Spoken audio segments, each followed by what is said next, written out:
mo ti bẹ̀rẹ̀ eré ṣe ojú ọ̀nà mi.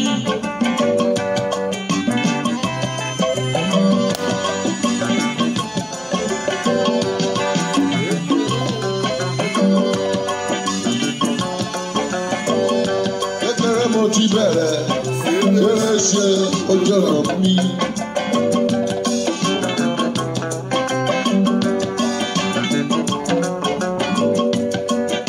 Màmá mi gbìyànjú gidi dídì lọ́yà ìdádájọ́.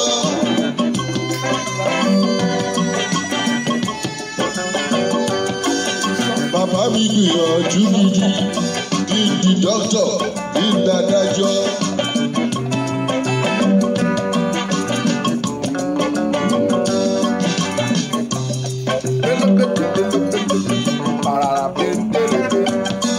Ojú wọn mọ̀ jẹ́ kí wọ́n wálé wà láàtà báyìí ní tiẹ̀.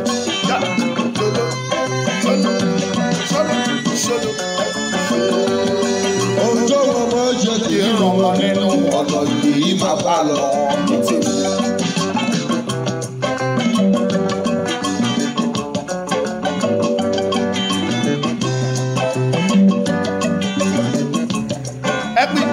Ẹ̀pin ká tètè bẹ̀rẹ̀ just 20 minutes péré la ní 20 minutes. Màmá mi Adéjọkẹ́ Adédàpọ̀ èèyàn pàtàkì láwùjọ aya rere lọ́dọ̀ ọ̀nà lùyìí má gbà láyà ọ̀nà lùyìí má gbà tọ́lé o máa dé bẹ́ẹ̀ máa ṣe rere ohun rere ẹgbẹ́ mi ṣe ọ̀nà lùyìí má gbà níjẹ̀ bẹ́ẹ̀.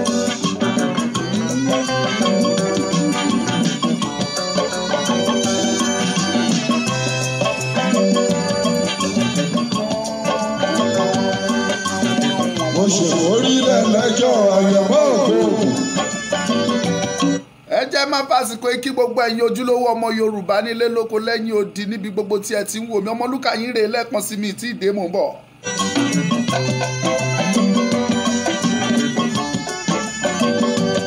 Bàbá mi máa bẹ̀rù. À ń dára o lẹ́yìn wá ọ̀la. Màmá mi àtàtà kọlọ́run kò dẹlẹ̀ fún abiyamọ tòótọ́ tó ti sùn tó ti lọ Ọmọlúkà dádì náà ńkọ́ gan-an.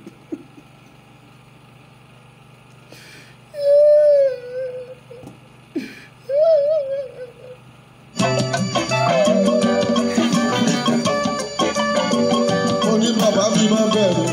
À ń dára o lẹ́yìn wá ọ̀la.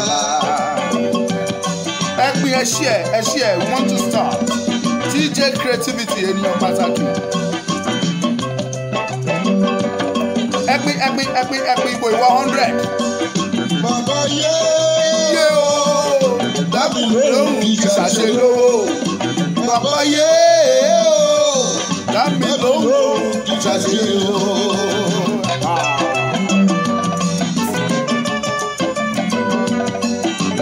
Orin yẹn ń dùn mọ́ gbogbo yín mo mọ̀ ẹ́ ń gbádùn bàbá Orlando bàbá Kẹ́nẹ́rì oh my goodness ìṣẹ́jú kan sí.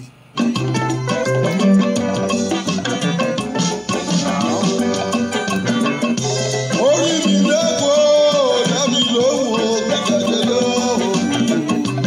Orí mi lẹ́kọ̀ọ́ dábì lóhùn ìṣàṣe lówó.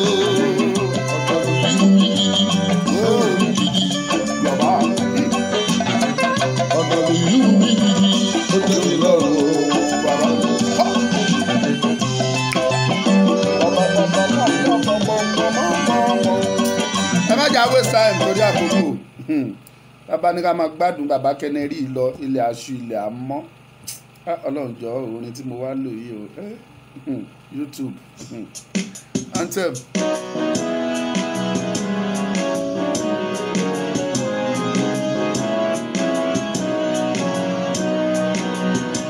Iṣẹ́ wa fún ẹwà orílẹ̀-èdè wa. Àgbéga, àgbéga, àgbéga fáyé rí. Ìgbàgbọ́ wọn.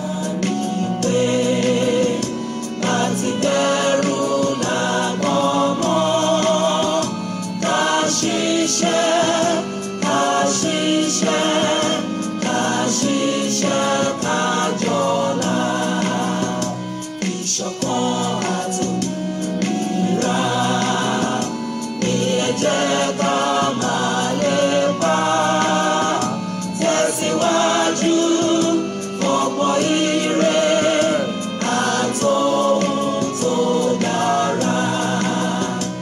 Ọmọ òdàbídé bọ́ sípò ẹ̀tọ́ rẹ̀.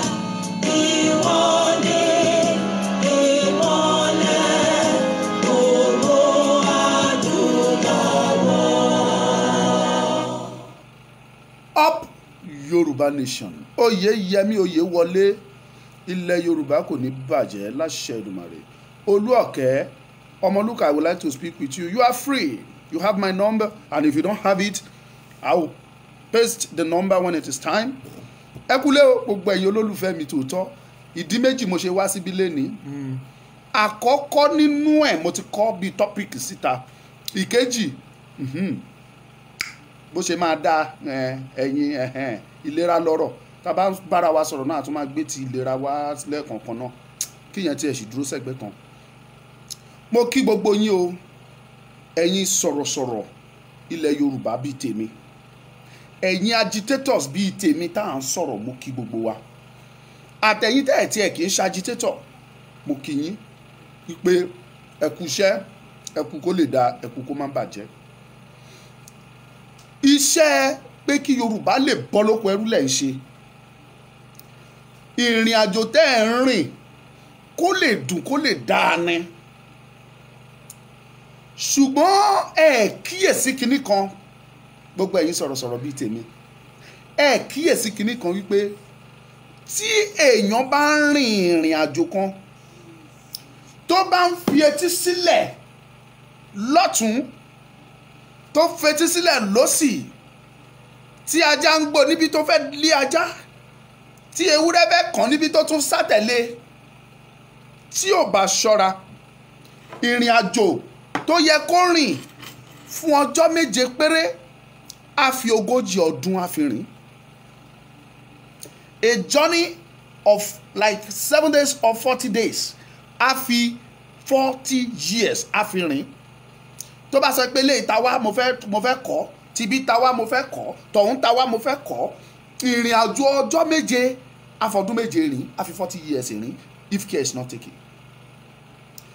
Mo wá ń pàrọwà fún gbogbo àwa sọ̀rọ̀sọ̀rọ̀, pàápàá jùlọ ẹ̀yin tẹ́ wà lókè òkun. Ohun tí a bá jọ rò wọ́n ní gígún ní gún. Mo bẹ̀ yín lórí ọ̀rọ̀ Ọláyọmí Kóìkí tó gba ìgboro kankan tẹ́yìn fúnra yín tẹ́ ẹ̀ kíyèsára, tó wá jó ohun gangan ló wá ń fa distraction fún ọ̀pọ̀lọpọ̀ yín. Èyí tó pọ̀ jù nínú yín ò tiẹ̀ rí prógrámù ṣe mọ́. Ẹ jẹ́ ká jára wa lé kọ́nà ká tètè padà pé àti wọ́n ti ń fi nǹkan kan, wọ́n ti fi ń distract attention wa. Mi ò sọ wípé bóyá Ọláyọmí ṣe ń tó dáa. Ẹ̀yin tẹ́ ń sọ fún mi torí ọ̀pọ̀lọpọ̀ ti pè ó ṣe báyìí ó ṣe tọ̀hún, owó tó jẹ ó ṣe gbá. Mi ò sọ wípé bóyá ó kówó jẹ tàbí mo sọ wípé kán má ṣe correct accountability. Mi ò ní kó má sí.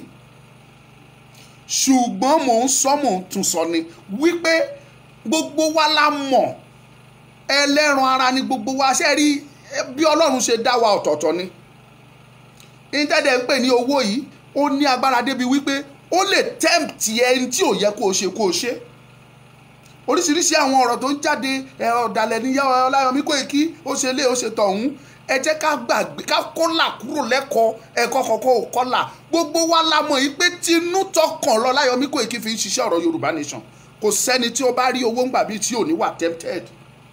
Kò sẹ́ni tí owó ò lè sọ́dá nǹkan míì. Ẹ jẹ́ ká sọ títọ́ ọ̀rọ̀ fúnra wa. Rówó ni o. Tẹ bá rí kan tán pè lówó, àdánwò lè dé.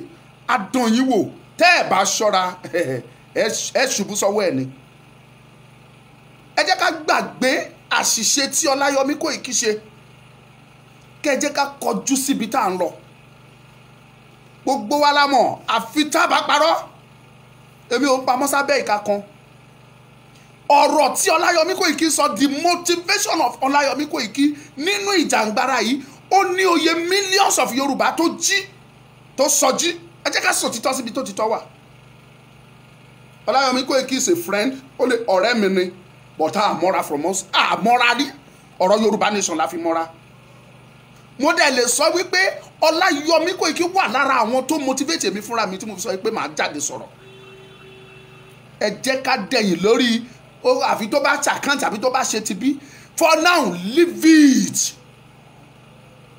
Ẹ fi ọ̀rọ̀ Kóìkí sílẹ̀ kẹ́ ẹ jẹ́ ká kọjú sí ní tá a fẹ́ ṣe. Mo dẹ̀ ń sọ mò ń tún sọ gbogbo ẹ̀yin agitators tó kù tẹ́ ẹ̀ ń ju òkú ọ̀rọ̀ síra yín. Ẹ lọ jáwọ́ níbẹ̀, kì í ṣe ń tà ní kẹ́ wá ṣe nìyẹn. Ẹ stop ẹ̀ kẹ́ target kẹ́ ẹ jẹ́ ká jọ sọ̀rọ̀. Kí ni next step? Kí ni ìgbésẹ̀ tó kàn tó yẹ ká ṣe? Ìtẹ́mi ń retí látọ̀dọ̀ yín nìyẹn. Kì í ṣe pé kẹ́ ẹ máa pa sórí afẹ́fẹ́ èmi ìjà ọ̀la wàhálà. Èmi ń sọ ilé ni kí gbogbo wa ká lè mọ̀ pé wọ́n ní àṣàsí ò ràn bèbí. Èmi ò ń ṣe bèbí ṣùgbọ́n àṣàsí ò dẹ̀ lè ràn mí. Àṣàsí ò lè mo believe pé kò lè ran ẹ̀yin náà. Kí ló ti ẹ̀ ń já àṣàsí? Tá a bá fira wa sílẹ̀ fún èdì ò lè mú wa. Ẹ ti wá gbàgbé gbogbo ohun tó ṣẹlẹ̀ oríṣiríṣi lọ́tún lọ́sì. Ẹlòmíì tí ẹ sọ débi wípé sọ pé tí kí l'assurance pé Kóìkí ò mọ̀ sí àkọlù tó ṣẹlẹ̀ nílé olóyè. For goodness sake, nítorí kí ni gbogbo yẹn? Let Ọláyọmí Kóìkí be. Ẹ fi àṣìṣe ti wáyé, kò sẹ́ni tí ò lè ṣe mistake. Tí èèyàn bá wà, mo ń sọ òkodoro ọ̀rọ̀ lèmi ń sọ fún yín, màá dẹ̀ sọ. Mi ò ní kẹ́yìn tẹ́ fẹ́ bú mi lẹ́yìn kẹ́ sọ pé alábòsí ni mí. Mi ò ní ẹ̀yin tẹ́ fẹ́ pè mí lálábòsí, you are free. Ọjọ́ tẹ́yìn ti ń bú wa ṣé adáyín lóhùn rẹ̀ àfẹ̀sì rí. Kí kúkú ṣe pé kò sí èébú lẹ́nu wa. Ẹ̀yin tẹ́ bá mọ̀ mí níwọ̀nba díẹ̀ mọ̀ pé Ọlọ́run fi kẹ́ mi ní. Tó bá jí èmi rẹ̀ lẹ̀, máa bú ẹ débi wípé wà lọ pokùnso. Mo fi Ọlọ́run ṣe wà lọ ra sniper wà dàjẹ́ tí bá bú ẹ tán. Àti eléyìí tó jẹ́ èébú tiẹ̀ gangan àtẹ̀yí tí màá lọ bá ẹ rà wá. Tí màá package sínú ṣaka màá gbé wá fún ẹ. Ṣùgbọ́n ìyẹn kọ́ la fẹ́ ṣe lásìkò yìí torí kì í ṣe ń dá a fẹ́ lò nìyẹn tá a fẹ́ fi achieve ń tà ń wá.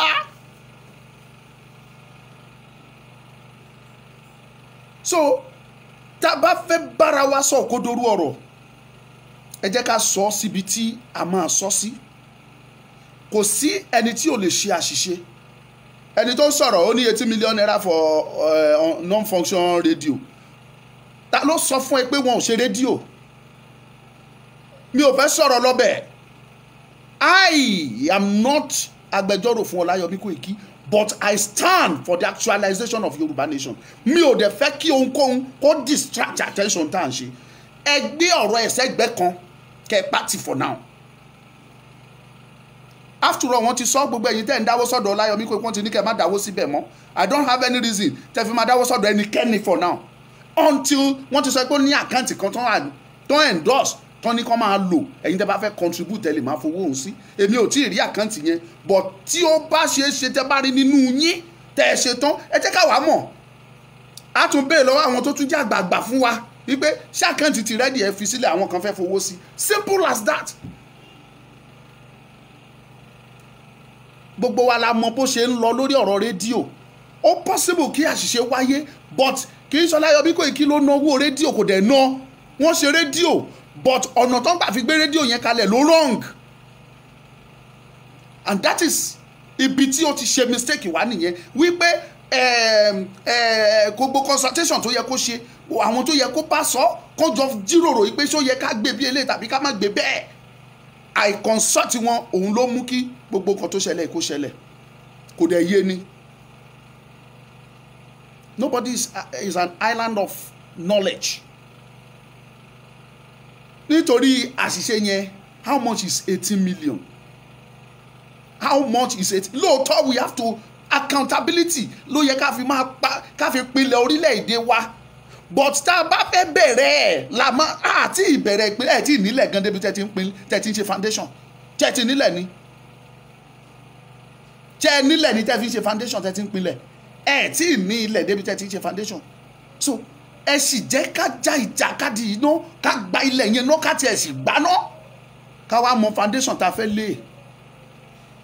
Mi ò wá bẹ̀bẹ̀ nítorí Ọláyọmí Koiki bò mú sọ torí tẹ́tí mi ń gbọ́ oríṣiríṣi call lọ́tún message Ọláyọmí Koiki ó ṣe ti bí ó ṣe tán ẹ ti wá wà distracted ẹ ti ẹ wá mọ tẹ ẹ ṣe mọ ẹ mọ tẹ ẹ gbà mọ́. Moreover ṣé accountant náà yàn ẹ fún kó wá ṣe lórí ọ̀rọ̀ Yorùbá Nation ni àbí wọ́n fúnra ẹ wá láti sensitize àwọn èèyàn àbí láti orientate àwọn èèyàn wáyé pé ó bó ṣe yẹ kó ọ̀rọ̀ Yorùbá Nation rí nìyí bó ṣe yẹ kó lọ sí nìyí ṣé n tó torí ẹ̀ ṣe ìyàtọ̀ sínú méjèèjì ni. That is different. That is why I don't want to prognose. That's why I don't want to interfere sí nǹkan tí ò bá kàn mí. Mo rẹ́ni tó send message sí mi ó ní ṣebí mo ra drone ó ní owó tí mo fi ra drone ó ní kí n wá ṣe àkáǹtì eléyìí tó kù. You are so correct. Ọmọlúkà èmi ò ní ṣe nǹkan tórúkọ tèmi á fi bàjẹ́ ẹ̀yin ẹsẹ̀ ń bẹ́ ọjọ́ tí n bá máa wá pẹ̀lú details of everything ẹ̀ rí mi olóyè àwọn tó sanwó máa ka orúkọ wọn jáde I knows them oye tí gbogbo ẹ jẹ́ ẹni bá wá san lára owó òun tí mi ò ka orúkọ ẹ kó wá jáde kó wá sọ pé òun máa jáde òun máa san lára owó drone o mi ò máa ka orúkọ òun o oye tó jẹ́ àtòye tí mo ra drone the receipt I will show you everything you should trust me. So I am begging on you all wípé ẹ jẹ́ ká concentrate ẹ jẹ́ ká face ibi tá à ń lọ let Ọláyọmí Koiki be ìjà ló dé tó ní dòwe náà ẹ jẹ́ ká sọdá tinú ní tèmi o ṣe mọ̀ pé Yorùbá ní ara la mọ̀ àmọ́nú but èmi believe wípé tọkàntọkàn ní Ọláyọmí Koiki fi ń ṣiṣẹ́ ọ̀rọ̀ Oòduà ẹ jẹ́ kí ẹnu kó kúrò lórí ọ̀rọ̀ ẹ̀ for now ẹ jẹ́ ká concentrate lórí Yorùbá Nation tá a fẹ́ ṣe and to correct all this thing àti sọ nobody should contribute to anybody again except if you want to help bóyá bẹ́ẹ̀ ṣe rí mi tí mò ń ṣètò yìí ó kàn wù yín pé Ọmọlúkà mo fẹ́ assist yẹ this is for you èmi lẹ fún bọ̀ pé ọ̀rọ̀ Yorùbá Nation ẹ lè fẹ́ contribute ẹ wá fẹ́ sọ pé Ọmọlúkà gbà mo ti sọ ẹ má fún mi ní owó fún ọ̀rọ̀ Yorùbá Nation ibi tó bá yẹ kán dá sí ẹ dá síbẹ̀ tó bá fi ìpẹ́ Ọmọlúkà o bá mi ṣiṣẹ́ báyìí o tó rán mi ọ̀tọ̀ ni Ọmọlúkà mo fún ẹ lélẹ̀ kó fi ṣe data tàbí kó fi jẹun kó fi ra kinní kan ọ̀tọ̀ ni ìyàtọ̀ wà ní gbogbo ẹ̀pọ̀n bẹ́lẹ̀ but anything that has to do with Yorùbá Nation don't contribute money to anybody again. So àwọn tí wọ́n wà ní ìhàmọ́ àwọn DSS kí Ọlọ́run àtàwọn tó nílẹ̀ kán jọ nínú àánú wọn kán wọ ibi tó yẹ kán wọ̀ lọ kán ṣe iṣẹ́ tó yẹ kán ṣe kán lè tú àwọn wọ̀nyẹn sílẹ̀ mo dẹ̀ mọ̀ pé wọ́n á ṣiṣẹ́ wọn á tú wọn lẹ̀ in a mysterious way ẹ rí i pé wọ́n á tú wọn lẹ̀ ẹ jẹ́ ká mọ ibi tá à ń lọ ẹ jẹ́ ká focus ká má jẹ́ kí anything kó distract attention wa mọ́ lady best Ògbówó lady Jew lady form kìnnì kan ẹ lọ kúrò lórí gbogbo ẹ pátápátá à nílò ẹ so kẹ́ fi gbogbo yẹn lẹ̀ jẹ́ kẹ́ jẹ́ ká face ibi tá à ń lọ we are almost there tẹ́ ẹ bá mọ̀ we are almost there àti débẹ̀ tán ẹ má jẹ́ kẹ́rù bà ẹnikẹ́ni ẹ má jẹ́ káyà yín ó já ẹ má jẹ́ kí nǹkan kan kó distract attention yín èmi máa ń sọ láti bẹ̀rẹ̀ yín tẹ́ bá follow mi no temptation no obstacles no challenges no threats nothing whatsoever ló lè distract mi láti yà kúrò lọ́nà Odùduwà Nation tí mò ń bá lọ yìí and I will continue to face it. màá máa tọ ọ̀nà yẹn lọ ní mi ní padà sẹ́yìn láéláé tèmi dẹ̀ ń fẹ́ kẹ́yìn gan ṣe mo ti sọ tó bá wù yẹn gbọ́ tó bá wù yẹn má gbà mi ò sọ pé Ọláyọmí ṣe dáadáa ṣùgbọ́n tá a bá gbàgbé ọ̀rọ̀ àná àlè rẹ ní bárin ẹ jẹ́ kí ẹ̀yin ẹ fèsì iṣẹ́ yín ẹ fèsì iṣẹ́ yín kẹ́ máa jẹ́ kí iṣẹ́ yẹn kó máa lọ ẹ fi ilẹ̀ tó bá wù ú ó lè rìdíìmù ara ẹ̀ kó ṣètò kó fi rìdíìmù pẹ̀lú iṣẹ́ everything kó fi rìdíìmù ara ẹ̀ tó bá wù ú kó má ṣe ìyẹn òun ṣe business but what is important is that anybody should not contribute money sí ọ̀dọ̀ Ọláyọmí Koiki tàbí sọ́dọ̀ Ọmọlúkà tàbí sọ́dọ̀ ẹnikẹ́ni nínú àwọn agitators simple as ABC if there is a single òyìnbó ìláyé òyìnbó èdè tẹ́ yóò gbọ́ if there is single account let everybody contribute to that account kán lè fi ṣe tán fẹ́ ṣe kán lè fi gbé gbèsè tán fẹ́ gbé àwọn ọmọ náà máa ń sọ pé àwọn ní tó wọ́n làwọn ti ní almost $20 billion sílẹ̀. So either it's true or false. Mo mọ̀ pé tí wọ́n bá sọ pé àwọn ní 20 billion at least bí ò tẹ̀ wá ṣe billion wọ́n á ní $20 million sílẹ̀. Èló làwa ní? Èló làwa ní nílẹ̀ Yorùbá tá a ti ń jà ẹ̀ tí ì ní $10 million àti ń jà ẹnìkan kówó jẹ ẹnìkan fa ilé rẹ́kẹrẹ́kẹ́ kí ló kàn yín ẹ fèsì tẹ́ ẹ fẹ́ ṣe ẹ fi bẹ́ẹ̀ lẹ̀ mi ò support pé tó ṣe dá ẹ má ṣe mí gbọ́ sẹ́ ṣùgbọ́n let us face where we are going let us focus. Olayomi Koiki is a prominent and loyal citizen of Yoruba land. No doubt about that. No doubt about that. He's a warrior.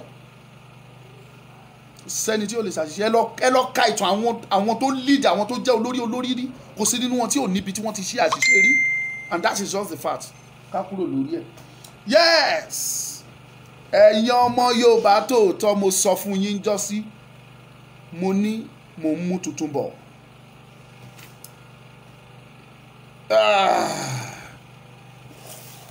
Ṣé ẹ ti rí agbójẹ̀dí ni o is available for sale ó wà fún títà agbójẹ̀dí tó conk jẹ̀dí tó bá pàdé lè bá pàdé ó wọ wàhálà àṣà jẹun àṣà àdìmọ̀ wòran abẹ́rẹ́ Jesus ó conk ìbàjẹ́ ẹ wo ire wow.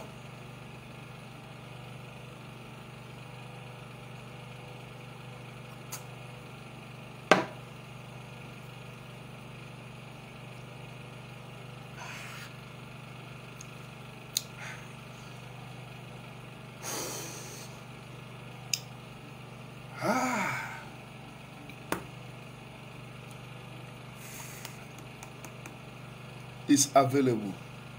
Kí ló ń ṣe ẹ́ jẹ̀dí? Come for this. Just a token of 12,000 naira pẹ̀lú ògógóró tó máa fi sókè ẹ̀. Òkálẹ̀ gidi ni òkálẹ̀ ògógóró òkálẹ̀ gidi original òkálẹ̀. Kì í ṣàbúrò o, kì í ṣe ògógóró tó ń rẹ o. Pure ògógóró òkálẹ̀ náà fi sókè ẹ̀ bó ṣe wà yìí. Tó bá fẹ́ nínú ẹ̀ 12,000 péré ni. Tó o bá dẹ̀ fẹ́ 10,000 péré ni ìwọ ṣáà sọ bí tó bá wà ó bá ti jẹ́ within sọ bí tó bá a sẹ́ndì ẹ̀ sí ẹ màá sẹ́ndì àádọ́dọ̀ ẹ wàá gbà pẹ̀lú tẹ́ wà ní diaspora tẹ́ bá ní interest ẹ̀yin ẹ rà kẹsọ bó ṣe máa dọ́dọ̀ yín so kò jù bẹ́ẹ̀ lọ o kí ló ń jẹ́ jẹ̀díjẹ̀dí ẹ̀yin ń ru ẹ́ òun jẹ ṣúgà òun mu òun ṣe gbogbo ẹ̀ this is enough for you láti neutralize gbogbo ẹ̀ ẹyọ kan tí mo mú yín mo lè mú 3 bottles and neutralize 3 bottles of Coca-Cola tí n bá mú single shot yìí ó máa neutralize ẹ ẹ̀yin tẹ́lẹ̀ lágbára tẹ́ lè mú dáadáa ẹ lè mú méjì ẹ̀ tẹ́ bá fẹ́ kò sí ti fi ṣèyàn ṣùgbọ́n ẹ má mú jù torí ẹ yàgbẹ́ ó wà available ó pọ̀ àwọn tá a ti sókìlẹ̀ òun rè ó wà another one is available ẹ̀yin tẹ́ bá fẹ́ ẹ kàn ránṣẹ́ sí wa nọ́mbà wa wà ńbẹ̀ ó kúnlẹ̀ ní rẹpẹtẹ àti bẹ́ẹ̀ bẹ́ẹ̀ lọ so tẹ́ bá ti contact mi èmi á mọ bí ó ṣe máa dọ́dọ̀ yín ẹ kàn sọ bí tó bá tí ẹ̀yin bá wà then àwa wọ́nà bó ṣe máa dọ́dọ̀ àbí kí n fún yín ní ṣọ́ọ̀tì kan kẹ́ sáré wò ká dà sí ká dà sójú ojú fóònù ẹ jẹ́ n fi nọ́mbà síbẹ̀ 0046092484 WhatsApp nìkan WhatsApp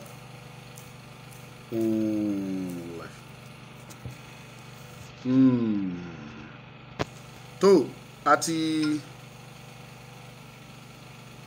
àti pin nọ́mbà síbẹ̀ so ẹ̀yin tí ẹ bá fẹ́ reach out sí wa èmi ò wá ṣe program kẹ́ lè pè mí wọlé o lórí ọ̀rọ̀ tí Ọláyọmí Koiki tí mo sọ bí mo ṣe rí sí ni mo ṣe wá sọ̀rọ̀ o kò dẹ́ yẹ lẹ́nu rẹ́ sọ̀tẹ́ máa bẹ̀rẹ̀ sí ní tún bú Ọmọlúkà ń sìn wọ́n tún ẹ wá ẹ lè sọ ẹ lè ní bóyá Ọláyọmí kan ti pín owó yẹn dọ́dọ̀ ẹ ó ló yọ oṣù tó tèmi àti Ọláyọmí ti sọ̀rọ̀ last but a gbọ́dọ̀ rí òtítọ́ ká sọ ọ́ a gbọ́dọ̀ sọ òtítọ́ ẹ má sọ pé torí àṣìṣe tí Ọláyọmí kò kí ṣe káwá torí yẹn sọ pé ọ̀dàlẹ̀ ni ó ṣe gbá ní tèmi o Ọláyọmí is a prominent and loyal citizen of Yorùbá land tó dẹ̀ ń ṣiṣẹ́ takuntakun tó dẹ̀ ní òye àwọn tọ́láyọmí Kóìkí tó ti win ní máìdí wọn wá sí ọ̀rọ̀ Yorùbá nation yìí so ẹ má jẹ́ ká torí àṣìṣe yẹn ká torí yẹn ká balẹ̀ jẹ́ how much is 80 million even though if it is 50 million naira how much is it mi ò sọ pé ó dáa o ẹ má ṣì mí gbọ́ ẹ dákun o mi ì sọ pé ó dáa o ìbá ṣe 100 naira there must be a good accountability kò sí ní tó burú bẹ́ẹ̀ ṣùgbọ́n àwa kàn sọ ní pé tẹ bá sọ pé eléyìí ẹ fẹ́ máa dá gbogbo wọn lóhùn ẹ ní délẹ̀ lérí lásìkò so ẹ jẹ́ ká fi gbogbo ẹ̀ lẹ̀ ká focus lórí ibi tá à ń lọ.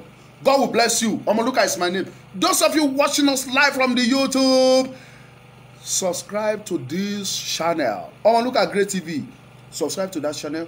Like it, love it, share it, comment also. May God be with you all. Ọmọlúkà is my name. Ẹ má gbàgbé second channel mi tí mo sọ pé ó wà ní YouTube. Also, kí la fẹ́ máa ṣe bí a ti sọ fún yín. Very soon, a sì ń gbìyànjú láti ṣe àwọn nǹkan tá a fẹ́ máa ṣe ni. Ebi ò sáà nípa wá á jẹun náà ni a dẹ̀ ní tọrọ jẹ. A fẹ́ bẹ̀rẹ̀ sí ní kọ́ àwọn èèyàn ní àwọn nǹkan tó ń pè ní oúnjẹ wa a ní rì láìlé ilẹ̀ a ní rì láìlé àwọn Fúlàní tàbí Haúsá mọ́ ká tó jẹun àwọn tá a ní nílẹ̀ wa la fẹ́ ṣiṣẹ́ lé lórí a fi gbogbo ẹ̀ hàn yín àrà tẹ́ ẹ lè fi gbogbo ẹ̀ dá kókò tó ń pè ní táwọn kan ń pè ní lambo kókò sẹ́wọ̀n pé ó póríṣi méjì kódà ó pé mẹ́ta lambo wà kókò funfun wà pọ̀ṣọ̀ wọ́n pè kan ní kókò pọ̀ṣọ̀ ó wà mẹ́ta yẹn ara oríṣiríṣi lẹ lè fi dá tó dẹ̀ jẹ́ pé very nutritious oúnjẹ ní lára gbogbo ẹ̀ ló wà níkàáwọ́ wa pátá a fẹ́ bẹ̀rẹ̀ iṣẹ́ lé lórí lágbára Ọlọ́run so nípa oore ọ̀fẹ́ àti àánú Ọlọ́run ẹ lọ sí Deli African Deli DELI African ẹ jẹ́ kí Africa yẹn kó ní ẹ̀nì nínú o because ẹ̀yin mìíràn lè lọ máa wá Africa kò ní gbé jáde Deli African òun ní that YouTube channel ẹ subscribe síbẹ̀ kó pé 1,000 ẹ̀yin 5,000 láti ní sí bí ó tún ti lé gan ẹ tún bá wa 1,000 nínú yín ẹ lọ bá mi subscribe sí Deli Africa so that we'll be able to start whatever you want to do in time so that kíṣẹ́ lè máa lọ God will bless you.